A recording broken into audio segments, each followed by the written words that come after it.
To Tel Aviv now, and Israeli government spokesperson Eylon Levy.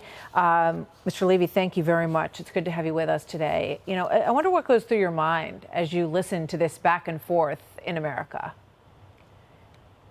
You know, I remember on the morning of October 7th beginning to hear reports about the sexual violence perpetrated by Hamas death squads, and initially not wanting to believe it, but the initial reports became a deluge of evidence about women who were brutally raped, mutilated afterwards.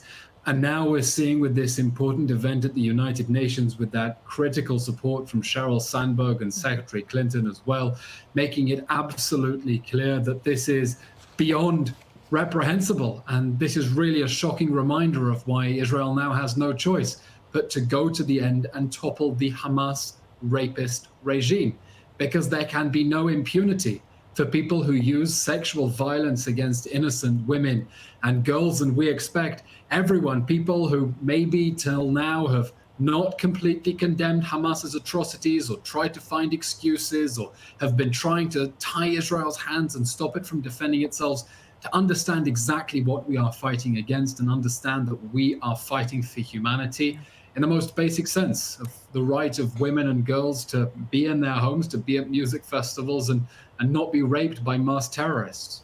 You know, I want to put up a photo of Mia Shem when she was reunited with her mother and her brother, because we remember the face of this young woman having a great time at this music festival. Look at her eyes. I would encourage everybody to look at her face. This is one of the young women who was in Hamas's custody for over 50 days. They made her do a video at one point, one of the only videos, I think we saw two videos that came out of these hostages.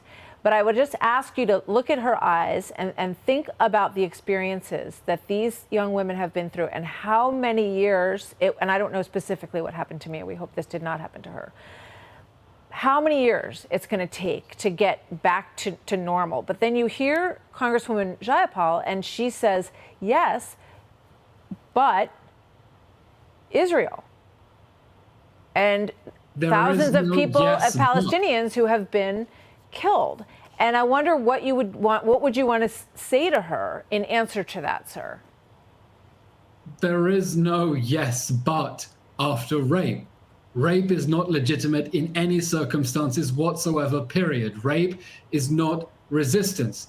It is an act of barbaric savagery against innocent people, women who were raped, tortured to deaths, mutilated afterwards, and there can be no excuses for that.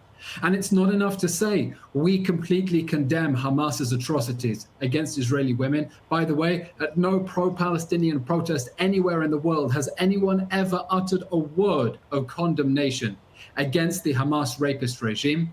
But it's important to stand side by side with Israel as we bring those rapists to justice.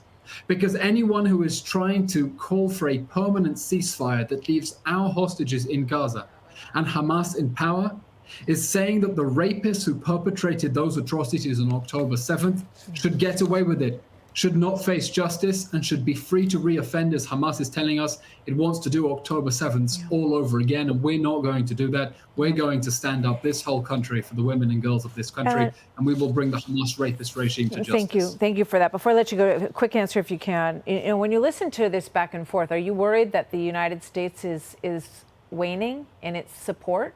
And when you hear these kind of comments from the White House as well?